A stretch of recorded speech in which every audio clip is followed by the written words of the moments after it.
ஐஜிஐடிஎஸ் families நம்ம இன்றைக்கி எங்கே வந்திருக்கோம்னு பார்த்தீங்கன்னா நம்ம மாமாவோட வீட்டுக்கு வந்திருக்கோம். எதுக்காக வந்திருக்கோம்னா அவரோட சேவல் கலெக்ஷன்ஸ்லாம் பார்க்க தான் வந்திருக்கோம். பாருங்கள், ஒவ்வொரு சேவலும் கலர் வெரைட்டியில் இருக்கும். ஒவ்வொரு சேவலுமே தரமாக இருக்கும். கம்மி ரேட்லேருந்து ஹை ரேட் வரையும் எல்லா சேவலும் மாமாக்கிட்ட இருக்குது. தேவைப்படுறவங்க மெசேஜ் பண்ணுங்கள்.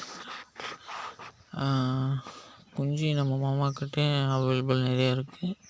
தேவைப்பட்டால் சொல்லுங்கள், எடுத்துக்கலாம். அதுவும் இல்லாமல் நம்ம மாமாக்கிட்ட கொஞ்சம் ஹை ரேட்டில் வரும் குஞ்சுங்க. லைக் பண்ணுங்கள், உங்கள் ஃப்ரெண்ட்ஸுக்கு ஷேர் பண்ணுங்கள். மறக்காமல் நம்ம ஐடியா சப்ஸ்கிரைப் பண்ணுங்கள்.